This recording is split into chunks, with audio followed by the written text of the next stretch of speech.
So today we're going to be talking about what is a algorithm. A little bit of background about myself. My name is Zach. I'm a software engineer based out of Arizona, and this is my personal portfolio where I explain some of my experience, my education, and recent projects that I've worked on as well. So feel free to check that out. So algorithms, as defined by Google, are a process or a set of rules to be followed in calculations or other problem-solving operations, especially by a computer. Some real world examples of these as humans that we experience is getting ready in the morning as one. So you wake up, you floss and brush your teeth, you take a shower. Depending on the person, you do your skincare routine. You get dressed, you eat breakfast, and then you can also leave for work or for school. Number two would be sending a text message. So an algorithm for that would be you open up your phone, you open up your message app, you choose a contact that you want to talk to, you type a message, and then you press send. And then number three would be choosing a movie to watch. So, for example, you open up Netflix, Hulu, Max, whatever. You browse and search genres, and then you read titles or summaries. Maybe eventually watch a trailer and then pick a movie at the end. So each of these follows a step by step process in making an algorithm at a very high level.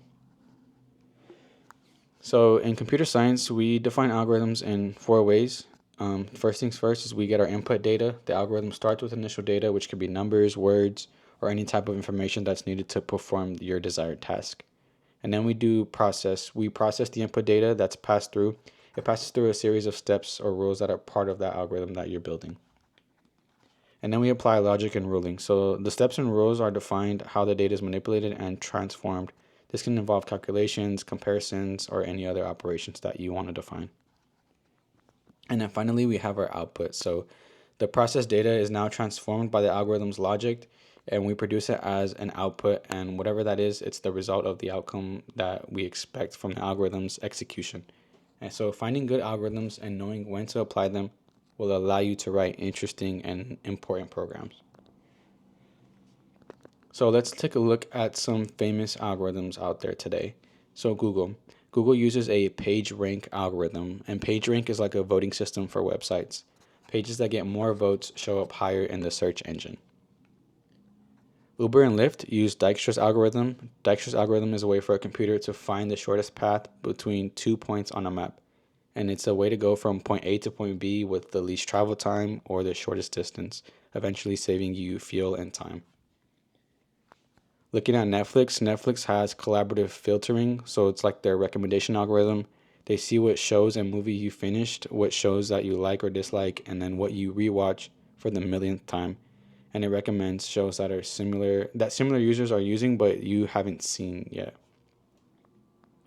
And then we have TikTok. TikTok has a For You page algorithm, which is famous.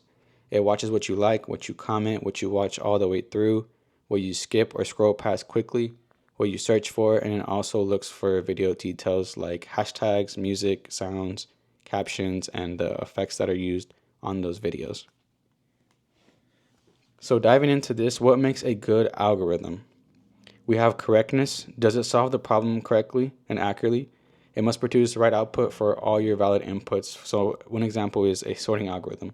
It has to correctly sort any list without any errors. Efficiency. And this goes on time and space complexity. How fast does it run and how much memory does it use? So ideally, we want algorithms to be very fast and use little as memory as we can. Scalability. Does it handle large inputs well? It should not get more slow as the input size grows. So one example is Google's PageRank that I mentioned previously. It has to scale to billions of web pages that are added daily. And then we have readability and maintainability. So is the code clean and is it easy to understand by anybody else from an outside resource?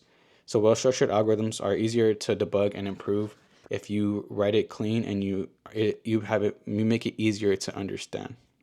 Using clear variable names and modular functions help other teams collaborate. Thanks. So that wraps up my presentation on algorithms. I know it was fairly quick. I hope this gave you a clear view of how they work and why they matter. Algorithms are more than just lines of code. They're problem-solving engines behind the tech that we use every day. And understanding them gives us the power to build and maintain smarter and more efficient systems for the future.